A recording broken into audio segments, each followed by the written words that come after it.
Hi.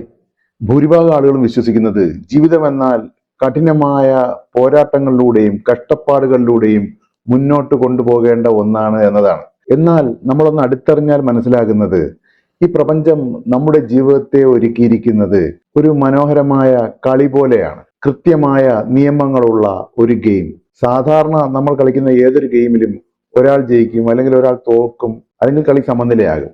എന്നാൽ പ്രപഞ്ചം ഒരുക്കിയിരിക്കുന്ന ഈ ഒരു ജീവിതം എന്ന ഗെയിമിൽ എല്ലാവർക്കും വിജയിക്കാനുള്ള അവസരമുണ്ട് എന്നതാണ് മനസ്സിലാക്കാനുള്ള വസ്തുത. യഥാർത്ഥത്തിൽ ഇവിടെ ആരോടും കഠിനമായി മത്സരിക്കേണ്ട ആവശ്യം വരുന്നില്ല. ആരെയും തോൽപ്പിക്കേണ്ടിയും വരുന്നില്ല. ആരെയും തോൽപ്പിക്കാതെ വിജയിക്കാൻ കഴിയുന്ന, എല്ലാവർക്കും വിജയിക്കാൻ കഴിയുന്ന ഒരു കളിയായിട്ടാണ് നമ്മുടെ ജീവിതത്തെ ഈ പ്രപഞ്ച മഹാശക്തി ഒരുക്കിയിരിക്കുന്നത്. പക്ഷേ ഒരു കണ്ടീഷൻ മാത്രമേ ഈ യൂണിവേഴ്സ് മുന്നോട്ട് വയ്ക്കുന്നുള്ളൂ. എല്ലാ കളികളെയും പോലെ ഈ കളിയിലും കളി നിയമങ്ങൾ അനുസരിച്ചിരിക്കണം. ഏതൊരു കളിയും കളി നിയമങ്ങൾ അറിയാതെ കളിച്ചാൽ എവിടെയും എത്തില്ല. ഇപ്പോൾ ക്രിക്കറ്റ് കളി എന്ന് പറഞ്ഞാൽ ഒരാൾ ബൗൾ ചെയ്യുകയും മറ്റൊരാൾ ബാറ്റ് ചെയ്യുകയും ചെയ്യുന്നത് മാത്രമല്ല, അതിന് വ്യക്തമായ നിയമങ്ങളും പൊസിഷനുകളും കൃത്യമായ സമയക്രമവുമുണ്ട്. ഫുട്ബോൾ കളി എന്ന് പറഞ്ഞാൽ കുറെ ആളുകൾ ഗ്രൗണ്ടിൽ ഇറങ്ങി പന്ത് അങ്ങോട്ടും ഇങ്ങോട്ടും തട്ടുന്നത് മാത്രമല്ല, അവിടെ വ്യക്തമായ നിയമങ്ങളുണ്ട്. നന്നായി കളിക്കണമെങ്കിൽ തീർച്ചയായും ആ നിയമങ്ങൾ അറിഞ്ഞിരിക്കണം, അത് കൃത്യമായി പാലിച്ചിരിക്കണം. അല്ലാത്ത പക്ഷം നിയമങ്ങൾ ലംഘിക്കപ്പെടും, ഫൗളാകും, റഫറി കൃത്യമായി ശിക്ഷാ നടപടികളും സ്വീകരിക്കും. ഏത് ഗെയിം എടുത്താലും ഇതുപോലെ കൃത്യമായ റൂൾസ് ഉണ്ടാകും. അത് പാലിക്കപ്പെട്ടെങ്കിൽ മാത്രമേ നന്നായി കളിക്കാൻ പറ്റൂ, ജയിക്കാനും പറ്റൂ. ജീവിതവും ഇതേ രീതിയിലാണ് പ്രവർത്തിക്കുന്നത്. ജീവിതമെന്ന ഈ കളിയെ നിയന്ത്രിക്കുന്ന ചില അദൃശ്യമായ നിയമങ്ങളുണ്ട്. ആ നിയമങ്ങൾ മനസ്സിലാക്കാതിരിക്കുകയോ ലംഘിക്കുകയോ ചെയ്യുമ്പോൾ അതിന്റെ ഫലങ്ങൾ കഷ്ടപ്പാടുകളായും ആവർത്തിച്ചുള്ള പ്രശ്നങ്ങളായും വേദനകളായും ഒക്കെ പ്രത്യക്ഷപ്പെടുന്നു. പലരും കരുതുന്നത് ജീവിതമെന്നാൽ എങ്ങനെയെങ്കിലും അങ്ങ് ജീവിച്ചു മുന്നോട്ട് പോകാമെന്നാണ്. വളരെ വലിയൊരു തെറ്റിദ്ധാരണയാണത്. ജീവിതം യാദൃച്ഛികമായി സംഭവിക്കുന്ന ഒന്നല്ല, അത് പ്രതികരിക്കുന്ന ഒന്നാണ്. എന്തിനോട് പ്രതികരിക്കുന്നു? നമ്മുടെ ചിന്തകളോട്, നമ്മുടെ വികാരങ്ങളോട്, നമ്മുടെ സംസാരങ്ങളോട്, നമ്മുടെ പ്രവൃത്തികളോട് എല്ലാം തന്നെ നിരന്തരമായി ജീവിതം പ്രതികരിച്ചു കൊണ്ടിരിക്കുകയാണ്. ഒരാൾ എത്ര കഠിനാധ്വാനം ചെയ്തിട്ടും സാമ്പത്തികമായി ഉന്നതമായ ഒരു അവസ്ഥയിലേക്ക് എത്തുന്നില്ലെങ്കിലും, ഇനി എത്തിക്കഴിഞ്ഞാലും ജീവിതത്തിലെ മറ്റു ചില പ്രശ്നങ്ങൾ ആവർത്തിച്ച് വരുന്നുണ്ടെന്നുണ്ടെങ്കിലും അതിൻ്റെയൊക്കെ അർത്ഥം അയാൾ ജീവിതത്തിലെ ചില നിയമങ്ങളുമായി എവിടെയൊക്കെയോ ചില പൊരുത്തക്കേടിലാണ് എന്നുള്ളതാണ്. ഇതിൽ നിന്ന് മനസ്സിലാക്കാനുള്ളത്, ജീവിതത്തിൽ ഒരാൾക്ക് വിജയിക്കാൻ കഠിന പ്രയത്നം മാത്രം പോരാ, ജീവിത നിയമങ്ങളെക്കുറിച്ചുള്ള അറിവ് കൂടി ആവശ്യമാണ് എന്നുള്ളതാണ്. അത്തരത്തിലുള്ള ഒരു പ്രധാനപ്പെട്ട ജീവിത നിയമത്തെക്കുറിച്ചാണ് സംസാരിക്കുന്നത്. അതാണ് ദി ലോ ഓഫ് മൈൻഡ്, മനസ്സിന്റെ നിയമം. മനസ്സിന്റെ നിയമം അർത്ഥമാക്കുന്നത് ഇതാണ്: ഒരാളുടെ ഉള്ളിലെ ലോകമാണ് അയാളുടെ പുറത്തെ ജീവിതത്തെ രൂപപ്പെടുത്തുന്നത്. അതായത് ഒരാൾ മനസ്സിൽ എന്ത് ചിന്തിക്കുന്നോ, എന്ത് വിശ്വസിക്കുന്നോ, മനസ്സിൽ നിരന്തരമായി എന്ത് കാണുന്നോ, എന്ത് ഫീൽ ചെയ്യുന്നോ, അതിനനുസരിച്ചാണ് അയാളുടെ ജീവിതവും രൂപപ്പെട്ടു വരുന്നത് എന്നുള്ളതാണ്. മനസ്സ് എന്ന് പറയുമ്പോൾ അത് നമ്മുടെ ഉപബോധ മനസ്സും കൂടി ചേർന്നുള്ളതാണ്. ഓരോ മനുഷ്യന്റെയും ഉപബോധ മനസ്സെന്ന് പറഞ്ഞാൽ അയാളുടെ ജീവിതത്തിന്റെ സൃഷ്ടിയുടെ ഇടം കൂടിയാണ്.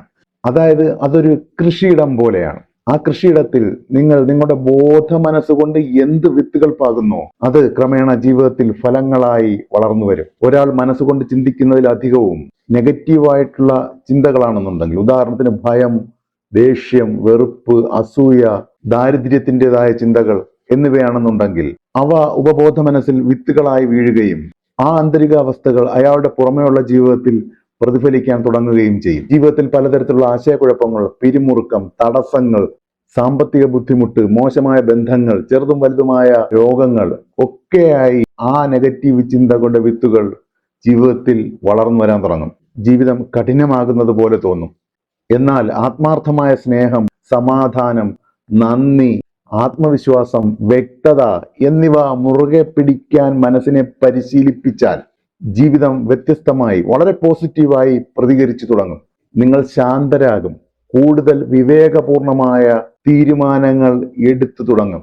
അത്രയും കാലം അവിടെ ഉണ്ടായിട്ടും കാണാതിരുന്ന പല അവസരങ്ങളും നിങ്ങളുടെ മുന്നിൽ തെളിഞ്ഞു വരും. ബുദ്ധി ഉദിക്കും. അതുവരെ തോന്നാത്ത പല നല്ല ഐഡിയാസും മനസ്സിൽ തെളിഞ്ഞു വരും. നല്ല അനുഭവങ്ങളെ ആകർഷിപ്പിക്കാൻ തുടങ്ങും. കാരണം ഉള്ളുകൊണ്ട് നിരന്തരം പോസിറ്റീവ് ചിന്തകളാൽ നമ്മൾ തയ്യാറെടുക്കുമ്പോൾ ജീവിതം തീർച്ചയായിട്ടും അത് പ്രതിഫലിപ്പിച്ച് കാണിക്കുക തന്നെ ചെയ്യും. ഇതാണ് മനസ്സിന്റെ നിയമം, ദി ലോ ഓഫ് മൈൻഡ്. മനസ്സ് എന്നത് കാരണവും ജീവിതം അതിന്റെ ഫലവുമാണ്. മനസ്സിലുള്ളതാണ് ജീവിതത്തിൽ കാണുന്നത്. ഈ പുറത്ത് ജീവിതത്തിൽ കാണുന്നത് മാത്രമല്ല ജീവിതത്തെ നിയന്ത്രിക്കുന്നത് എന്നുള്ളതാണ് ദി ലോ ഓഫ് മൈൻഡ് നമ്മളെ പഠിപ്പിക്കുന്നത്. ഓരോ മനുഷ്യന്റെയും ഉള്ളിൽ എന്ത് സംഭവിക്കുന്നു എന്നുള്ളത് അവരവരുടെ ജീവിതത്തിന്റെ വളർച്ചയിൽ വലിയ സ്വാധീനം ചെലുത്തുന്നുണ്ട്. അതാണ് ഒരേ മാതാപിതാക്കളിൽ ജനിച്ച് ഒരേ വീട്ടിൽ ഒരേ ജീവിത സാഹചര്യത്തിൽ വളർന്നു വരുന്ന സഹോദരങ്ങൾ പോലും മുതിർന്നു വരുമ്പോൾ ജീവിതത്തിന്റെ വിവിധ തട്ടുകളിലും വിവിധ ജീവിതാനുഭവങ്ങളിലുമായി പോകുന്നത്. കാരണം പുറമേയുള്ള സാഹചര്യങ്ങൾ ഏതാണ്ട് ഒരുപോലെയാണെങ്കിൽ കൂടിയും അതല്ല അവരെ സ്വാധീനിക്കുന്നത്. അവരുടെ ഉള്ളിലെ അവരുടെ മനസ്സാണ് അവരെ മുതിർന്നു വരുമ്പോൾ അവരുടെ ജീവിതത്തെ വ്യത്യാസപ്പെടുത്തുന്നത്. ഈ സഹോദരങ്ങളിൽ ഒരാൾ മുന്നിലൊരു കാര്യം വരുമ്പോൾ അതിലെ പ്രതിസന്ധികളും തടസ്സങ്ങളും മാത്രം ശ്രദ്ധിച്ച് സ്റ്റക്കായി നിൽക്കുന്നു. എന്നാൽ മറ്റേയാൾ ആ പ്രതിസന്ധി എങ്ങനെ മറികടക്കാമെന്ന് ചിന്തിക്കുന്നു. ആ പ്രതിസന്ധിയിൽ എന്തെങ്കിലും സാധ്യതയുണ്ടോ എന്ന് നോക്കുന്നു. ആദ്യത്തെ ആൾ എപ്പോഴും ചിന്തിക്കുന്നത് എന്റെ തലവര ഇതാണ്, എനിക്കൊന്നും ശരിയാകില്ല എന്നുള്ള രീതിയിലാണ്. എന്നാൽ മറ്റേ ആൾ ഏത് പ്രശ്നത്തിനും പറയുന്നത് എനിക്കെന്തായാലും ഇത് കടന്നു പോകാൻ ഒരു വഴി കണ്ടെത്താൻ കഴിയും, എനിക്കതിനുള്ള കഴിവുണ്ട് എന്നുള്ള രീതിയിലാണ് അയാളുടെ മനസ്സിലെ വിശ്വാസവും ചിന്തകളും. ഒരാൾ എപ്പോഴും മനസ്സിൽ നിറയ്ക്കുന്നത് ഭയവും ആശങ്കകളും പരാജയ ഭീതിയുമാണെങ്കിൽ മറ്റേയാൾ മനസ്സിൽ ഉറച്ച വിശ്വാസത്തോടെ ഓരോ കാര്യങ്ങളെ നേരിട്ട് മുന്നേറാൻ നോക്കുന്നു. അങ്ങനെ വരുമ്പോഴോ സ്വാഭാവികമായിട്ടും അവരുടെ ഉള്ളിലെ ആ വ്യത്യാസം അവരുടെ ജീവിതത്തിലും പ്രതിഫലനമായിട്ട് കാണാൻ തുടങ്ങും. ഇവിടെ അവർ വളർന്നു വന്ന സാഹചര്യങ്ങൾ ഏതാണ്ട് ഒരുപോലെ ആയിരുന്നിട്ടും അവരുടെ മനസ്സിൽ ഉള്ള വ്യത്യാസമാണ് മുതിർന്നപ്പോൾ അവരുടെ ജീവിതത്തിലും പ്രതിഫലിക്കുന്നത്. എല്ലാവരുടെയും ജീവിതത്തിന്റെ യാഥാർത്ഥ്യം ഉൾക്കൊള്ളുന്നത് അവരവരുടെ മനസ്സാണ്. ഓരോ മനുഷ്യന്റെയും മനസ്സാണ് അവരവരുടെ ജീവിതത്തിന്റെ നിശബ്ദമായ നിയന്ത്രണ കേന്ദ്രം അല്ലെങ്കിൽ കമാൻഡ് സെന്റർ. നിങ്ങളുടെ മനസ്സാണ് നിങ്ങളുടെ ജീവിതത്തിന്റെ ക്യാപ്റ്റൻ. ഒരു പടുകൂറ്റൻ കപ്പലിന്റെ ക്യാപ്റ്റൻ ഒരു വശത്തിരുന്ന് ആ കപ്പല് എങ്ങോട്ട് നീങ്ങണമെന്ന് നിയന്ത്രിക്കുന്നത് പോലെ നിങ്ങളുടെ മഹത്തായ ജീവിതത്തിന്റെ നിയന്ത്രണമുള്ളത് നിങ്ങളുടെ മനസ്സിലാണ്. നിങ്ങളുടെ മനസ്സാണ് നിങ്ങളുടെ വികാരങ്ങൾക്കും തീരുമാനങ്ങൾക്കും ശീലങ്ങൾക്കും പ്രവർത്തികൾക്കുമെല്ലാം നിരന്തരം നിർദ്ദേശങ്ങൾ നൽകിക്കൊണ്ടിരിക്കുന്നത്. ആ പ്രവർത്തികളാണ് നിങ്ങളുടെ ജീവിതത്തിലെ ഫലങ്ങളെ നിർണ്ണയിക്കുന്നത്. അക്ഷരാർത്ഥത്തിൽ പറഞ്ഞാൽ നിങ്ങളുടെ മനസ്സ് ഓരോ നിമിഷവും നിങ്ങളുടെ ജീവിതത്തിന്റെ വിധിയെ നിർണയിച്ചു കൊണ്ടിരിക്കുകയാണ്. അതുകൊണ്ടാണ് സ്വന്തം മനസ്സിൽ നടക്കുന്ന കാര്യങ്ങൾക്ക് സ്വന്തം ജീവിതത്തിൽ അത്രയേറെ പ്രാധാന്യമുള്ളത്. സ്വന്തം മനസ്സ് മാറ്റാതെ ഒരാൾ സ്വന്തം ജീവിതത്തിലെ സാഹചര്യങ്ങളെ മാറ്റാൻ എത്ര ശ്രമിച്ചാലും ആ മാറ്റം ഒരുപാട് കാലം നീണ്ടു നിൽക്കില്ല. കാരണം ഉള്ളിലുള്ളത് വീണ്ടും അയാളുടെ ജീവിതത്തിൽ പ്രതിഫലിക്കാൻ തുടങ്ങും. ഇപ്പോൾ ഉദാഹരണത്തിന് സഹപ്രവർത്തകരെയോ മാനേജ്മെന്റിനോ ഇഷ്ടമല്ല എന്ന് കരുതി ഒരു ജോലിയോ അല്ലെങ്കിൽ ജോലി സ്ഥലമോ ഒക്കെ നിരന്തരം മാറിയിട്ടും പോകുന്നിടത്തെല്ലാം സമാനമായ സാഹചര്യങ്ങൾ ആവർത്തിച്ചു വരുന്നതും താമസിക്കുന്ന ചുറ്റുവട്ടം ശരിയില്ല എന്ന് കരുതി താമസിക്കുന്ന സ്ഥലം ആവർത്തിച്ച് മാറിയിട്ടും അതിലും സമാന സാഹചര്യങ്ങൾ തന്നെ വീണ്ടും വരുന്നതും സുഹൃത്തുക്കളുടെ ചില സ്വഭാവം ഇഷ്ടപ്പെടുന്നില്ല എന്ന് കരുതി സൗഹൃദങ്ങൾ ഇടയ്ക്കിടയ്ക്ക് മാറിയിട്ടും വരുന്ന സുഹൃത്തുക്കളിലെല്ലാം തന്നെ ഏതാണ്ട് സമാനമായ സ്വഭാവ സവിശേഷതകൾ കാണുന്നതും എല്ലാം തന്നെ സ്വന്തം മനസ്സിന്റെ പ്രതിഫലനമാണ് എന്ന് കരുതി ഇതൊക്കെ സംഭവിക്കുന്നത് നിങ്ങളുടെ മാത്രം തെറ്റാണെന്നല്ല അതിന്റെ അർത്ഥം. മറ്റുള്ളവരുടെ പെരുമാറ്റത്തിനും സ്വഭാവത്തിനും എല്ലാം തന്നെ ഇതിൽ പങ്കുണ്ട്. പക്ഷേ ഇവിടെ നമ്മളോട് തന്നെ ചോദിക്കേണ്ട ശക്തമായ ഒരു ചോദ്യമുണ്ട്. ഇങ്ങനെയുള്ള ആളുകളും സാഹചര്യവും മാത്രം എന്റെ ജീവിതത്തിലേക്ക് വരാൻ എന്റെ പങ്കെന്താണ്? അതാണ് ദി ലോ ഓഫ് മൈൻഡ്, മനസ്സിന്റെ നിയമം നമുക്ക് നൽകുന്ന വിവേകം. എന്തുകൊണ്ട് ഇതുപോലുള്ള മോശപ്പെട്ട ആളുകളും സാഹചര്യങ്ങളും എന്നെ മാത്രം പിന്തുടർന്നു വരുന്നു എന്ന് ചിന്തിച്ച് പരാതിപ്പെടുന്നതിന് പകരം ഇങ്ങനെയുള്ള സാഹചര്യങ്ങളെയും വ്യക്തികളെയും അട്രാക്ട് ചെയ്യാൻ തക്ക വിധം ഞാൻ എൻ്റെ ഉള്ളിൽ എൻ്റെ മനസ്സിൽ എന്താണ് കൊണ്ട് നടക്കുന്നത് എന്ന് സ്വയം ചോദിക്കുന്നിടത്താണ് വിസ്ഡം ഇരിക്കുന്നത്. ഞാൻ എൻ്റെ ഉള്ളിൽ എന്ത് നെഗറ്റിവിറ്റിയാണ് വഹിച്ചുകൊണ്ട് നടക്കുന്നത്? എന്നെക്കുറിച്ച് ഞാൻ എന്താണ് വിശ്വസിക്കുന്നത്? എന്താണ് എൻ്റെ മനസ്സിൽ ഞാൻ റിപ്പീറ്റ് ചെയ്ത് ചിന്തിക്കുന്നത്? ജീവിതത്തെക്കുറിച്ച് എന്താണ് ഞാൻ ചിന്തിക്കുന്നത്? ഇത്തരം ചോദ്യങ്ങൾ സ്വയം ചോദിക്കാൻ കഴിഞ്ഞാൽ പ്രിയമുള്ളവരെ, അവിടെയാണ് നിങ്ങളുടെ ജീവിതത്തിന്റെ യഥാർത്ഥ മാറ്റത്തിന് തുടക്കമാകുന്നത്. ജീവിതത്തെ മുഴുവൻ അതുപോലെ മാറ്റാനുള്ള ശക്തി മുഴുവനും നമ്മുടെ കൈകളിലാണെന്ന് പറയുന്നില്ല. ജീവിതത്തിൽ നമ്മുടെ നിയന്ത്രണത്തിലില്ലാത്ത പല കാര്യങ്ങളും ഉണ്ട്. പക്ഷേ നമ്മുടെ ചിന്തകളെ നിരീക്ഷിക്കാനും നമ്മുടെ വിശ്വാസങ്ങളെ പരിശോധിക്കാനും പുതിയ ശീലങ്ങൾ പരിശീലിക്കാനും പുതിയ ചിന്താരീതികൾ കൊണ്ടുവരാനും തീർച്ചയായും നമുക്ക് കഴിയും. അവിടെയാണ് നമ്മുടെ യഥാർത്ഥ ശക്തി ഇരിക്കുന്നത്. നമ്മൾ നമ്മുടെ മനസ്സിന്റെ യജമാനനാകാൻ തുടങ്ങുമ്പോൾ ജീവിതത്തിന് നമ്മളോടുള്ള ബന്ധവും മാറും.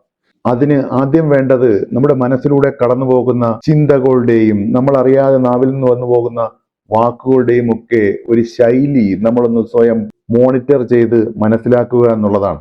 ഈ ശൈലിയെ ഒരു പാറ്റേണുകൾ എന്നാണ് പറയുന്നത്. ഇപ്പൊ ഒരു കാര്യം വരുമ്പോൾ ഇതൊന്നും നടക്കില്ല, ഇതൊന്നും ശരിയാകില്ല, നമ്മളെ കൊണ്ടൊന്നും ഇത് പറ്റില്ല, ഇങ്ങനെയൊക്കെയുള്ള വാക്കുകളാണ് പെട്ടെന്ന് നിങ്ങളുടെ ഉള്ളിൽ നിന്ന് വരുന്നതെന്നുണ്ടെങ്കിൽ അത് തീർച്ചയായിട്ടും നിങ്ങളുടെ ഉള്ളിന്റെ ഉള്ളിലുള്ള നെഗറ്റീവ് പാറ്റേണുകളിൽ നിന്ന് അറിയാതെ വന്നു പോകുന്നതാണ്. സത്യത്തിൽ ഇത്തരം വാക്കുകൾ ഒരു കമാൻഡിങ് സെന്ററിൽ നിന്ന് നമ്മുടെ ജീവിതത്തിലേക്ക് കൊടുക്കുന്നത് പോലെ അറിയാതെ പോകുന്നുണ്ട്.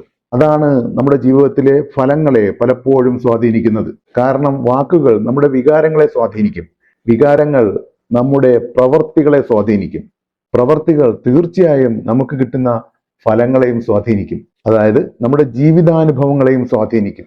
അതുകൊണ്ട് നമ്മുടെ മനസ്സിൽ നിരന്തരം അലയടിക്കുന്ന ചിന്തകളെയും വാക്കുകളെയും നിരന്തരം സ്ക്രൂട്ടനൈസ് ചെയ്യുക.